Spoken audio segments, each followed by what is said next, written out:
Des opinions saisissantes, des points de vue renversants, des idées étonnantes. Un vent de fraîcheur sur l'actualité.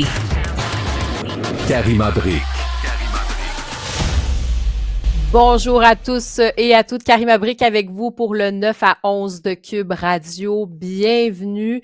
Écoutez, aujourd'hui, j'attire votre attention sur cette fameuse crise du logement, mais surtout sur le prix, l'augmentation du prix des loyers. On sait qu'on est à quelques jours, hein, ça arrive très, très vite, le 1er juillet. C'est pas simple. Et dans le Journal de Montréal ce matin, on revenait là, sur le prix des loyers qui a littéralement explosé dans les plus grandes villes à travers le Québec et donc vraiment une explosion du prix des loyers, de la hausse aussi des augmentations de loyers en 5 ans. Ça peut atteindre jusqu'à 50% d'augmentation.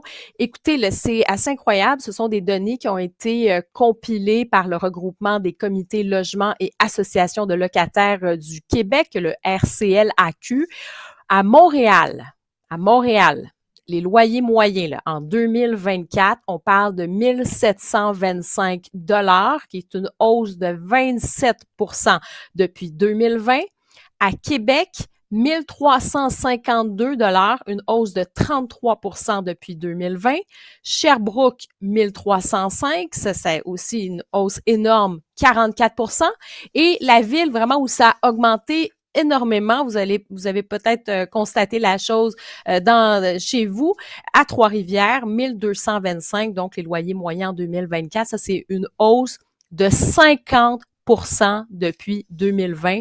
Alors, on parle de crise du logement, mais c'est surtout aussi, imaginez le poids pour les personnes qui se cherchent un nouveau logement aujourd'hui. Vous allez voir sur les petites annonces à gauche, à droite, et c'est ce genre de prix que vous voyez aujourd'hui. Et j'ai une pensée aussi pour les familles, notamment. Par exemple, à Montréal, on sait qu'il y a plusieurs familles qui ont décidé de quitter littéralement l'île de Montréal parce que, premièrement, c'est dur maintenant de trouver des logements, par exemple de 3 chambres à coucher. C'est pas toujours simple. Ceux qui ont certains logements qui ont un bon prix, ils vont décider de garder leur logement le plus longtemps possible. Donc ça contribue aussi à ce taux d'inoccupation qui est extrêmement faible. Écoutez, on avait des données là, justement à Montréal pour le prix d'un 5,5.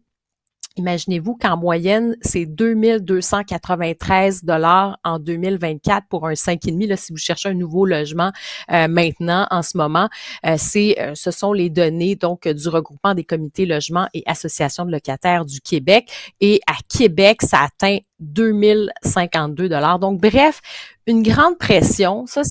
Ça crée vraiment un appauvrissement, une détresse aussi financière. Il y a beaucoup de gens qui en arrachent aujourd'hui et cette crise du logement, c'est comme si on n'a pas voulu voir les choses au fil des années. Il y a eu un manque de construction de logements. Il y a aussi toute cette pression de cette immigration temporaire. On sait que ça a fait beaucoup réagir les propos du premier ministre François Legault là, en entrevue à Patrice Roy. Lui, il attribuait, il a dit 100% la crise du logement, là, ça vient de cette immigration temporaire non contrôlée. Le Québec accueille beaucoup trop par rapport au reste du Canada. Il dit qu'il faudrait vraiment qu'il y ait une meilleure répartition là, par rapport au poids démographique, le Québec, le reste des provinces. Il faudrait que finalement qu'il y ait justement une meilleure répartition, par exemple, des demandeurs d'asile. Et les chiffres qu'il avançait, en fait, c'était 270 000 immigrants temporaires qui sont arrivés en 2 ans. Donc, le problème, c'est pas qu'il y ait de l'immigration. Il en faut, il n'y a pas de problème avec ça, mais c'est la régulation de ces flux migratoires. Donc, c'est le fait que depuis les dernières années, particulièrement les 2 dernières années, on a vu que ce n'était pas du tout contrôlé. Et d'ailleurs, on en parle aussi au Canada. C'est pas xénophobe, c'est pas raciste, c'est pas intolérant. C'est juste de dire on veut bien accueillir les gens qui arrivent de l'extérieur, mais on veut aussi que tout le monde puisse avoir un logis. On veut pas qu'il y ait une pression énorme sur tout. Et ça fait partie des facteurs. Ce n'est pas uniquement ça, évidemment. Il y a la construction de logements.